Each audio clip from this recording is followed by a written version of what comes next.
बिस्मिल्लाहिर्रहमानिर्रहीम, अस्सलाम वालेकुम। नाज़रीन, मशरिक़ वस्ता के हवाले से बड़ी पेशरफ सामने आ गई है। अमरीका ईरान के दरमियान डिजिटल मुआहदा तय पा गया है। आलमी मीडिया के मुताबिक इस मुआहदे पर अमरीकी सदर डोनाल्ड ट्रंप, नायब सदर JD वैंस और ईरानी पार्लियामेंट के स्पीकर बाकिर कालीबाफ ने दस्तखत कर दिए हैं और इस तारीखी डील पर बाज़ाब्ता दस्तखत 19 जून को होंगे। पाकिस्तान इस आलमी तकरीब की मेज़बानी करेगा। वज़ीर आज़म शहबाज शरीफ आला सतह के वफ़द के साथ जिनेवा जाएंगे। सदर डोनाल्ड ट्रंप ने यह दावा किया है कि ईरान के साथ एक मुनसिफाना शानदार मुआहदा हुआ है जो अब दूसरे मरहले में दाखिल हो रहा है और उम्मीद है कि अगला मरहला मज़ीद आसान होगा। अमरीकी नायब सदर के मुताबिक ट्रंप जल्द ही इस तारीखी डील का मुसविदा पब्लिक कर सकते हैं। ईरान डील के साथ ही तेल और गैस की कीमतें गिर गई हैं। आलमी मार्केट्स में तेज़ी देखी जा रही है। आबनाए हुर्मुज़ खुल गई है। जहाज़ों की आमदोरफ्त जारी है। माहिरीन की जानिब से ये इम्कान जाहिर किया जा रहा है कि आबनाए हुर्मुज़ खुलने से महंगाई में कमी की तवक्को है। वफाकी वज़ीर तरक्की और मनसूबाबंदी एहसन इकबाल ये वाज़े कर रहे हैं कि पाकिस्तान में महंगाई की असल वजह ईरान जंग थी। मुआहदे के बाद उम्मीद है कि अगले 3 से 6 माह में तेल की कीमतें मामूल पर आ जाएंगी। आवाम को महंगाई के अजाब से बड़ी हद तक निजात मिल जाएगी। इसी से मुतालिक एक्सपर्ट्स के लिए पहला और बड़ा सवाल है। अयाज खान साहब पैनल में शामिल हैं, आमिर साहब, फैसल हुसैन साहब, नवीद हुसैन साहब और मोहम्मद इलियास साहब पैनल का हिस्सा है। आप सबको खुशामदीद। आमिर साहब, मैं आपसे आगाज़ करी हूँ, चूँकि सिक्योरिटी ज़राए के मुताबिक सिक्योरिटी हुकाम की ब्रीफिंग में आप भी मौजूद थे। एक तो किन शराइत पर ये मुआहदा हुआ अमेरिका ईरान का, और ख़ास तौर पर जो ये बात एहसन इकबाल भी कह रहे हैं और जब बजट स्पीच हमने सुनी वज़ीर ख़जाना की और उससे पहले जो इकनॉमिक सर्वे था उसमें भी उन्होंने एक रीज़न दी थी कि बहुत सारी महंगाई की जो वजह है वो अमेरिका ईरान जंग भी है। तो अब चूँकि ये कहा जा रहा है, खुद ही उनके वज़रा भी कह रहे हैं गवर्नमेंट के कि अब ये जो महंगाई इस वजह से थी तो उसमें भी बहुत सारी कमी आएगी, तो क्या पाकिस्तानियों को कोई रिलीफ मिलेगा? आमिर साहब, बहुत शुक्रिया। दुआ, जैसे आपने कहा सिक्योरिटी ज़राए से हमारी बड़ी 2-2.5 घंटे की एक ब्रीफिंग थी और उसमें जब सवालात का हुआ तो उन्होंने कहा जी इस ईरान इसराइल अमेरिका के ऊपर जो भी बात करना चाहते हैं अपने अपने सवालात बता दें। तो वो आला हुकाम ने सवालात लिखे, कोई 7-8 सवाल थे। उसके बाद उन्होंने मुस्कुराते हुए जवाब दिया कि पाकिस्तान चूँकि सालिसी कर रहा है और पाकिस्तान ने ये तय किया है कि हमने कोई चीज़ लीक नहीं करनी, तो मैं भी आपको कुछ नहीं बताऊंगा। सवाल थे कि अब जो हो रहा है जनेवा में तो उसके बाद पाकिस्तान कहाँ होगा, ये पाकिस्तान के इक़्तिसादी मसाइल के हवाले से क्या आप लोग सेफ गार्ड कर रहे हैं, जो मुज़ाकरात इनके हुए हैं क्या वो साइन करने की जो इलेक्ट्रॉनिक साइन हुए क्या उसमें भी पाकिस्तान था। मैं ये बता रहा हूँ जो सवालात हुए जी उसका जवाब उन्होंने मुस्कुराते हुए दिया कि यही हमारी कामयाबी है कि हमने कुछ नहीं बताया, और हमने जब भी बताया तो प्राइम मिनिस्टर ने ट्वीट किया और पूरी दुनिया को पता चला और उसको रीपोस्ट भी किया गया। ये सारी दुनिया को पता है। ISPR ने तो सिर्फ 2 प्रेस रिलीजें जारी की, जिनमें से एक वो थी जो ईरान जब हमारे चीफ ऑफ डिफेंस फोर्सेस पहुंचे थे, वहां पे फील्ड मार्शल पहुंचे थे, तो वहां पे बड़ी वजाहत के साथ बताया गया कि प्राइम मिनिस्टर इसको लीड कर रहे हैं और फील्ड मार्शल ने अमली तौर पे इस पर काम किया। और जिस तरह दोनों ने मिल के काम किया, उन्होंने बल्कि डिप्टी प्राइम मिनिस्टर का भी नाम लिया कि ये मिल के काम कर रहे थे एक टीम की सूरत में। और हमने इसीलिए दुनिया में जहां पर भी हमारा राब्ता हुआ, जैसे प्राइम मिनिस्टर ने वहां पे कहा कि सऊदी अरब है, उसमें मिस्र है, तुर्की है, कतर है, सब लोग हमारे साथ थे और हम उनके साथ थे कि हमारी जो कौमी क़यादत है उसका बुनियादी मकसद ये था कि ये मुस्लिम उम्मा की आपस में लड़ाई ना हो और खित्ते में अमन और इस्तेकाम आए, और हम उस तरफ जा रहे हैं। तो इसलिए आज भी मैं आपको तफसीलात नहीं बताऊंगा कि क्या होंगी। उन्होंने UAE का स्पेशली जिक्र किया कि हमारे यहाँ बड़ी गलत फहमियाँ फैलाई जा रही हैं, UAE के साथ हमारे ताल्लुकात बिल्कुल दुरुस्त हैं। और वो जो अफगानिस्तान के हवाले से था कि कुछ लोग जो उनको पैसे लगा रहे हैं उसमें UAE शामिल नहीं है, बलूचिस्तान में दहशतगर्दी के हवाले से, ग्वादर पोर्ट, कराची पोर्ट, ये सारी चीज़ें उनसे पूछी गई थी कि क्या कंसर्न है हमारे, कि हमारे लोग कह रहे हैं कि UAE उसमें हमारे लोगों की डिपोर्टेशन का नाम नहीं लिया, लेकिन हमारे साथ जो कुछ हो रहा है उसके ऊपर बात करते हुए ये वजाहत की गई। और मैं आपको वैसे बता दूं, इस वक्त हमारे फॉरेन ऑफिस के सीनियर 3 लोग जनेवा में बैठे हैं और वो चूंकि प्राइम मिनिस्टर ने कल ऐलान भी किया कि हम मेज़बान हैं, तो मेज़बानी के फ़राइज़ सर अंजाम देने के लिए वहाँ पे तमाम तर काम पाकिस्तान का फॉरेन ऑफिस इस वक्त कर रहा है। सिक्योरिटी को काम भी पहुँचेंगे, सारे लोग जाएंगे, क्योंकि जुमेरात को प्राइम मिनिस्टर, चेयरमैन खुद ये डिप्टी प्राइम मिनिस्टर जाएंगे और chief of army staff, chief of defence forces general Syed Asim Munir खुद जाएंगे, अलग अलग जाएंगे, वहां पहुंचेंगे और ये फिर जिस तरह पाकिस्तान मेजबानी यहां पे कर रहा था तो उसको एक मरहला आएगा। और इंडिया के हवाले से बात हुई कि देखें मिलिट्री में उन्होंने पिछले साल मार खाई थी और इस दफा अब वो पब्लिकली डिप्लोमेसी में भी जो उनका बड़ा नाम होता था वो मार खा रहे हैं और कहीं पे भी नहीं है। लिहाजा हमारे यहां भी इस बात का इस ख्याल रखना चाहिए और उन्होंने मीडिया को भी खराज तहसीन पेश किया और मीडिया हाउसेज को भी कि हमारे यहाँ जिम्मेदार रिपोर्टिंग की गई। हमने बार बार रिक्वेस्ट की थी कि किसी मगरबी मीडिया पे आप ट्रस्ट न करें, आपको जो खबर बराह रास्त दी जाए आप उस पर जाएं ताकि स्पेकुलेशंस ना हो। और अब भी जो बराह रास्त ईरान कह रहा है, जो अमेरिका कह रहा है, आप उसको सुन लें, आपके लिए मवाद काफ़ी सारा मिल जाएगा जो वो खुद कह रहे हैं। लेकिन जो ज़राए से चीज़ें आ रही हैं उनको ज़रा बचाएं अपने आप को, क्योंकि पाकिस्तान ने ये काम किया इसीलिए है और ये मुकम्मल इसलिए हुआ कि हमने हर चीज़ को उस तरह रखा कि सालिस जिनके हम बने हैं उनका ट्रस्ट हमारे पे बिटरे ना हो। ना हमने की कोशिश, ना हमने कोई चीज़ लीक की। तो ये बातचीत थी और उनका बिल्कुल इंडिया के हवाले से भी सिक्योरिटी ज़राए पे बात हुई तो जो इंडस वाटर के ट्रीटी के हवाले से थी कि जब हमें रियासत पाकिस्तान कहेगी, पाकिस्तानी अवाम की ख्वाहिश होगी तो जो वो कह रहे हैं ना कतरा भी नहीं देंगे। तो उन्होंने सिर्फ फिक्रा ये कहा कि हमसे उलझो नहीं, हम बता देंगे कि हम क्या क्या कर सकते हैं, हमारे अंदर सलाहियत भी है, इस्तेदाद भी है, कैपेबिलिटी भी है और हम छोड़ेंगे भी कुछ नहीं। लिहाजा वो जितने दिन 93 बिलियन डॉलर उनका जो दिफाई बजट है उसको जस्टिफाई करने के लिए पाकिस्तान फोबिया चला सकते हैं, चलाएं, लेकिन अब दुनिया उनका सौदा नहीं खरीद रही। पहलगाम वाले वाक़े के बाद से मुसलसल हमें 1 साल हो गया कह रहे हैं कि सबूत दो, तो उनके पास कोई सबूत नहीं है। हाँ, वो प्रॉक्सीज को जरूर पैसे लगा रहे हैं, कोशिश कर रहे हैं कि इंसर्जेंसीज पाकिस्तान के अंदर फैलें। उन्होंने ये जो जॉइंट एक्शन कमेटी है उस पर बड़ी खुल के बात की, बड़ी वजाहत से कहा कि पहले मरहले पे इसलिए उनकी बातें मानी गई कि वो अवाम को चूरन बेच रहे थे बिजली का, आटे का, कि चलें अब उनके सामने चेहरा आ गया, वीडियोज आ गई, ऑडियोज आ गई कि किस तरीके से वो इंडियन प्रॉक्सी के तौर पे अमल कर रहे हैं। अब उनको पाकिस्तान के, जैसे हमने अफगानिस्तान के लिए एक हार्ड रवैया अख्तियार किया है, ये इनको फेस करना पड़ेगा। जब सुप्रीम कोर्ट कह चुकी हुई है कि महाजरीन की सीटें रहेंगी तो फिर ये किस तरह कह सकते हैं कि हम नहीं मानते। तो जो उन्होंने बल्कि मिसाल दी कि पाकिस्तान में इलेक्शन हुए या नहीं हुए, आजाद कश्मीर में कभी इलेक्शन डिले नहीं हुए, तो उनका फैसला उनकी असेंबली करेगी। सही सही जी। नवीद साहब, जिस तरह से अब सिक्योरिटी हुकाम की ब्रीफिंग में जो बातचीत हुई, सवालात हुए, खास तौर पर वो आमिर साहब ने बता दिए। जिस तरह कल आप कह रहे थे कि ये तो वाज़े तौर पर ईरान की विक्ट्री है और उसके बाद सिफारती सतह पर जिस तरह से पाकिस्तान ने सालसी का किरदार अदा किया तो पाकिस्तान की विक्ट्री है। अब जो तवक्कुआत हैं और बहुत सारे माहिरीन और ख़ुद वुज़रा हुकूमत के जो नुमाइंदगान हैं वो भी कह रहे हैं कि अब इसके बाद पाकिस्तानियों को रिलीफ मिलेगा। तो आप समझते हैं क्योंकि आगाज़ जब हुआ जंग का तो पाकिस्तान में पेट्रोल 265 रुपये था और इस वक्त जो है वो फ़ी लीटर 374 है। तो क्या ये उम्मीद रखनी चाहिए कि इस मुआहदे के बाद महंगाई कम होगी, पेट्रोल उसी हालत में वापस आएगा? अच्छा दुआ, सबसे पहले तो एक चीज़ मैं ये कहता चलूँ, देखें इसको डील कहना अभी ये मुनासिब नहीं होगा, क्योंकि देखें जब डील होती है ना तो डील के साथ कोई कंसेशन जो हैं, कोई मॉनिटरिंग मैकेनिज़्म जो होता है, कोई कंडीशन जो होती हैं वो रखी जाती हैं। ये MOU है, मेमोरेंडम ऑफ अंडरस्टैंडिंग है, तो इसको डील कहना मेरे ख्याल में ऐसे ही होगा कि आप रिश्ता लेने जाएं और उसके साथ ही जो है आप वलीमे की तैयारी शुरू कर दें। तो अभी तो रिश्ता होना है, अब उसके बाद जो है ये मरहले जो है वो बाद में आएंगे, क्योंकि ऐसे लग रहा है कि इस वक्त जो अमेरिका की तरफ से जो सेंट्रलिटी दिखा रही है, जो चीज़ इस पूरे अंडरस्टैंडिंग की, वो हुर्मुज़ का है कि जी हुर्मुज़ को खोला जाएगा, ईरान जो है वो स्ट्रेट ऑफ हुर्मुज़ को, अपनाए हुर्मुज़ को खोल देगा। ऐसे लगता है कि ये इजराइल और अमेरिका ने जो चढ़ाई की थी ईरान के ऊपर, उसका मकसद, उसका ऑब्जेक्टिव जो है वो स्ट्रेट ऑफ हुर्मुज़ को खुलवाना था। हालांकि स्ट्रेट ऑफ हुर्मुज़ तो जंग से पहले जो है वो खुली हुई थी।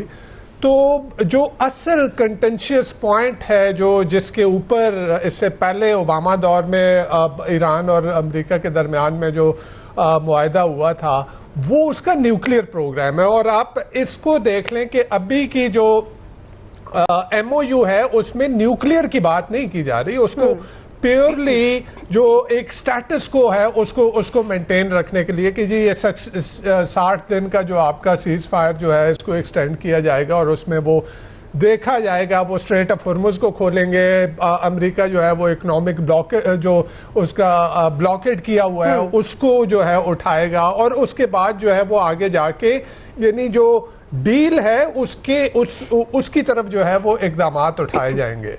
लेकिन एक चीज जो है वो जो ट्रंप जिसको सेल कर सकते हैं इस वक्त, अभी ये भी बातें चल रही हैं दोनों अतराफ से, ईरान में भी और अमेरिका में भी, जो हॉक्स हैं वो लोग जो जंग चाहते हैं वो इस डील की मुखालफत कर रहे हैं।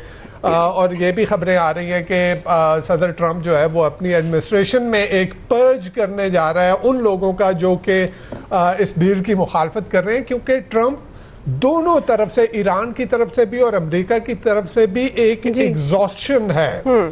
अमेरिका एग्जॉस्टेड है, ईरान एग्जॉस्टेड है, लेकिन ईरान की क्योंकि वो नजरियाती तौर पे ड्रिवन लोग हैं तो वो स्टिल रेजिलियंस दिखा रहे हैं। लेकिन अमेरिका की तरफ से ऑब्वियसली एक जंग और फिर आगे जिस तरह से मिड टर्म इलेक्शन आ रहे हैं तो ट्रंप जो है वो किसी तरीके से एक ऑफ रैम्प चाहता था, वो इस जंग से निकलना चाहता था, वो उसको इस MOU की शक्ल में जो है वो मिल गई है। सही। अच्छा, यहाँ पे जैसे कल भी मैंने जिक्र किया कि पाकिस्तान इसका एक विनर है, ईरान के साथ साथ पाकिस्तान इसका विनर है, क्योंकि पाकिस्तान डिप्लोमेटिक पेरिफेरी से वो डिप्लोमेटिक स्पॉटलाइट में आया। यानी हम ही बात कर रहे थे, ये गवर्नमेंट जब आई उस वक्त से, जब से ट्रंप जो है वो इक़्तिदार में आया दोबारा, हम ये बात कर रहे थे कि पाकिस्तान की जो है वो कोई स्ट्रेटेजिक प्रायोरिटी पाकिस्तान जो है वो ट्रंप एडमिनिस्ट्रेशन के लिए नहीं है और नहीं था। किस तरह से पाकिस्तान ने अपने आप को उस पेरिफेरी से स्पॉटलाइट में लेके आया, there is no doubt about it कि ये पाकिस्तान की एक बहुत बड़ी अचीवमेंट है जी। लेकिन इसके साथ साथ एक चीज और मैं दुआ कहता चलूं कि देखें, ये टैक्टिकल आपकी विक्ट्री है, ये इसको आप स्ट्रेटेजिक टर्म्स में मेरे ख्याल में अभी इसके स्ट्रेटेजिक गेन्स को उसको रीप करना, उसको रियलाइज करना, ये बात का स्टेज है। अभी आपकी टैक्टिकल विक्ट्री है कि आपने डिप्लोमेटिकली सारी दुनिया की नजरें आपके ऊपर हैं, आपने दुनिया को एक बहुत बड़ी जंग से बचा लिया, आपने दुनिया की जो मईशत जो मेल्ट डाउन की तरफ जा रही थी, आपने उसको जो है वो बचा लिया। सारी दुनिया आपकी इस वक्त जो है वो तारीफें कर रही है। लेकिन इस टैक्टिकल विक्ट्री को, इसको आगे स्ट्रेटेजिक इसके गेंस लेना, ये एक बहुत बड़ा पाकिस्तान के लिए जो है वो एक चैलेंज होगा कि किस तरह से आगे। हम ये कह देना कि जी इससे दूध और शहद की नहरें पाकिस्तान में जो है वो जारी हो जाएंगी, ये मेरे ख्याल में एक अनरियलिस्टिक सोच होगी। हाँ, थोड़ा बहुत आपके ऊपर जो इस जंग का असर पड़ा, एहसन इकबाल साहब जो है उन्होंने जो बात कही कि ये इस जंग की वजह से पाकिस्तान में महंगाई है, ये मेरे ख्याल में ये ठीक बात नहीं है। अगर पाकिस्तान में आप ही के दौर में 38% पे इन्फ्लेशन जब चली गई तो क्या उस वक्त ईरान की जंग जारी थी? यानी ये ईरान की जंग तो अभी 100 दिन हुए ना, 3 माह हुए हैं कि इसके बाद पेट्रोल की प्राइसेस जो है वो बढ़ी हैं। तो ओवरऑल ये कहना कि जी इसके बाद जो है वो चीजें जो हैं वो बिल्कुल आपकी महंगाई खत्म हो जाएगी, चीजें नॉर्मलाइज हो जाएंगी, ठीक है, ये मेरे ख्याल में एक रियलिस्टिक असेसमेंट नहीं होगा। इसके स्ट्रेटेजिक गेन्स लेके किस तरह से हम ईरान के साथ जो है अपनी एनर्जी सिक्योरिटी को इंश्योर करने के लिए क्या कुछ कर सकते हैं, हम गल्फ कंट्रीज के साथ क्या कर सकते हैं, वो देखना है कि किस तरह से पाकिस्तान इसकी स्ट्रेटेजिक एडवांटेज ले सकता है पाकिस्तान। जी अयाज साहब, एक तो ये अब जो पाक ईरान मुआहदा है, आपको लगता है पाकिस्तान को क्या इसमें रिलीफ हासिल कर सकते हैं? दूध नहर की शहद की नहरें ना सही, लेकिन अब पाकिस्तान का कद भी तो बड़ा हुआ है, और ख़ासतौर पर ये आपके ख्याल में ये कितनी बड़ी अचीवमेंट है? आपको इसको किस तरह से देखते हैं? और वो जो एक आम आदमी का भी कंसर्न है कि महंगाई कम हो, ज़ाहिर है पेट्रोल सबसे पहले जब महंगा होता है तो फिर बहुत सारी चीज़ें उससे लिंक करती हैं और फिर महंगाई ऊपर चली जाती है। तो आपको लगता है कि ये पुरानी कीमत पर आएगा?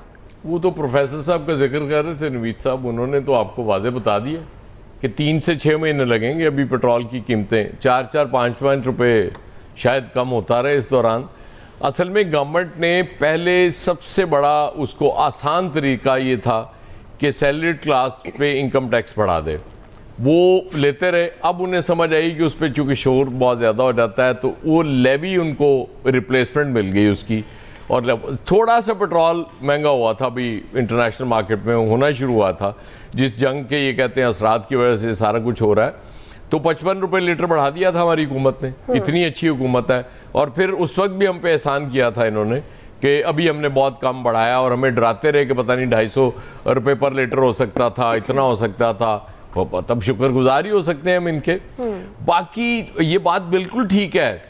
अभी हॉक्स तो कोशिश, मैंने कल भी अर्ज किया था कि उनकी पूरी कोशिश होगी कि किसी तरीके से सबसे ज़्यादा जो इसमें नुकसान हुआ है इस मुआहदा का कह लें या भी जो भी आप MOU कह लें इसको, वो इजराइल को हुआ है, नेतन्याहू को हुआ है बेसिकली। क्योंकि नेतन्याहू अब इलेक्शन उनके याहू के बहुत करीब है, और वो इलेक्शन में गेन उनको इसी तरह से मिल सकता था। अब देखें, ये भी पहली बार हुआ है कि ट्रंप पब्लिकली ये कह रहे हैं कि मैंने डांटा इजरायली प्राइम मिनिस्टर को, और ये उन्होंने गलत किया, ये नहीं करना चाहिए था। ये इससे पहले नहीं हुआ। अगर इस वक्त नेतन्याहू जो कि वहाँ से वो बातें तो इसी तरह की हो रही हैं कि हम नहीं रुकेंगे, हम अपने दिफा के लिए, वज़ार दिफा का लफ्ज़ यूज़ होता है कि जो कर सकते हैं हम करेंगे, अगर वो बाज नहीं आते तो क्या अमेरिका और इजराइल में बराह रास्त तसादुम होने जा रहा है? क्योंकि वो ट्रंप ने कहा है कि मैं ना होता तो इजराइल को कैसे बचता, हमने बचाया इजराइल को। ये ट्रंप यहाँ तक आए हैं, और ये अगर इनमें को तसादुम बढ़ता है और वो अपना सिर्फ इलेक्शन सोचते हैं कि चूंकि इलेक्शन में मैंने जाना है, तो ये मेरे लिए बड़ा नुकसानदेह होगा, क्योंकि वहाँ बहुत ज़्यादा तनकीद हो रही है उन पे, और स्पेशली उनकी जो अपनी पार्टी के लोग हैं वो भी डिफेंड नहीं कर पा रहे इस MOU या मुआहदा, जो भी आप इसको कह लें। इसलिए वो सबसे ज़्यादा रेजिस्टेंस वहाँ से आएगी, और उस लॉबी की आएगी जो US में बैठ के उनके लिए काम कर रही है। वो ज़्यादा ज़ाहिर है प्रेशराइज करने की कोशिश करेगी प्रेसिडेंट ट्रंप को कि किसी तरीके से ये इससे पीछे हटा जाए। लेकिन डोनाल्ड ट्रंप को एक चीज़ समझ आ गई। आप ज़रा MOU पे साइन देख लें किस किस के हैं, कि ईरानी पार्लियामेंट का स्पीकर उस पे साइन करता है, और अमेरिका की तरफ से उनका दी प्रेसिडेंट डोनाल्ड ट्रंप और उनका vice president JD Vance sign करते हैं। मतलब ये छोटी बात नहीं है, मैं आपको बताऊं। ये ही मतलब यही होते हैं ना, जब आप कुछ चीज़ें देख रहे होते हैं इंटरनेशनल रिलेशंस में, तो यही चीज़ें मैटर कर रही होती हैं कि इस लेवल तक उनको ये चाहिए था फौरी तौर पे डोनाल्ड ट्रंप को इससे निकलना, क्योंकि हालात बहुत ख़राब होते जा रहे थे। उसके बाद जाहिर है मिड टर्म अभी उनके दूर हैं, लेकिन मिड टर्म तो होने हैं। तो ये क्या वो ऐसी गेम्स, वो दो चीज़ों पे बार बार एम्फेसिस है उनका ट्रंप का, कि एक तो स्टेट ऑफ हॉर्मोज हमने खुलवा दी जो कि ऑलरेडी खुली थी, वो आपकी जंग की वजह से बंद। दूसरा, ईरान एटमी हथियार कभी नहीं बना सकेगा, और ये ही ओबामा के साथ डील हुई थी। वो क्या थी? यही थी। तो फर्क क्या हुआ? 3.5% पे लेके आया था यूरेनियम की अफसूदगी ईरान, और उसके बाद जब ट्रंप आए तो वो 4.5 और बढ़ती बढ़ती वो खैर काफ़ी हो गई उसके बाद। उसकी वजह ये है कि जब आप सैंक्शंस लगाएंगे एक मुल्क के खिलाफ, मुआहदा करने के बाद मुकर जाएंगे, तो फिर वो क्या करेगा? वो उसने रिएक्ट तो करना है। तो इस तरह से वो रिएक्ट कर रहा था। तो लिहाजा इसमें डोनाल्ड ट्रंप साहब जो मर्जी कहते रहे, ये उनको शिकस्त हुई है, क्योंकि ये कहा जा रहा था कि जिस दिन वो टेबल पे आ गए, ये बातचीत करने और इस पे मुआहदे पे जाने की तरफ आ गए, तो ये उनकी शिकस्त होगी, और वो हो गई है। सही है, बिल्कुल। क्विकली नाज़रीन एक ब्रेक ले लेते हैं, ब्रेक से वापस आएंगे, इनसे कंटिन्यू करेंगे। वेलकम बैक नाज़रीन। हम बात करें अमेरिका ईरान के दरमियान डिजिटल मुआहदा तय पा गया है, और 19 जून को पाकिस्तान मेज़बानी करेगा। बाकायदा ये मामला तय पा जाएंगे। फैसल साहब, आपकी तरफ आऊँगी। अब चूँकि पाकिस्तान क्या हासिल कर पाएगा, पाकिस्तानियों को क्या मिलेगा इस सारे मामलात के बाद, इस पर हम बात कर रहे हैं। क्या आपको लगता है कि एक बेहतरीन सालसी में सिफारती तौर पर अमेरिका के साथ अच्छे ताल्लुकात होंगे, ईरान से सस्ता तेल ले पाएंगे? ख़ासतौर पर एक बड़ा पुराना मनसूबा ईरान पाकिस्तान गैस पाइपलाइन भी है, यानी ये बहुत सारी ऐसी चीज़ें हैं जिन पर पाकिस्तान को फ़ायदा हो सकता है। तो आपको क्या लगता है इस मुआहदे के बाद पाकिस्तान को क्या मिलेगा? देखिए, सबसे इस वक्त जो ज़रूरी चीज़ है, इस वक्त 2 दिन है, जुम्मा है, आज मंगल है, बुध जुमेरात, 2 या 3 दिन इसको हम कह सकते हैं। ये माहदे का होना जो है, जिसको आप MOU कह लें या माहदा कह लें, वो होना ज़रूरी है। इस अमल को इस वक्त भी सबसे बड़ा जो खतरा है वो इसराइल से मौजूद है, क्योंकि इस जंग में अमेरिका से भी ज़्यादा अगर कोई बर्बाद हुआ है तो वो इसराइल बर्बाद हुआ है। इसराइल का जो सबसे बड़ा हमदर्द था, उसकी हमदर्दियाँ, अमेरिका की हमदर्दियाँ जो है वो इसराइल के साथ जो है कम हो चुकी हैं। आज अमेरिका के अंदर मतलब हम सोच भी नहीं सकते कि अमेरिका के अंदर ही गुफ्तगू की गई इस जंग के दौरान कि अमेरिका जो है वो इसराइल के हाथों जो है वो इस्तेमाल हो रहा है। अब हमें इसराइल से जो है वो बाहर निकल के फर्स्ट अमेरिका की पॉलिसी इस्तेमाल करनी पड़ेगी, और फर्स्ट अमेरिका में कहीं इसराइल नहीं है। ये बड़ा वहाँ पे डिबेट हुई।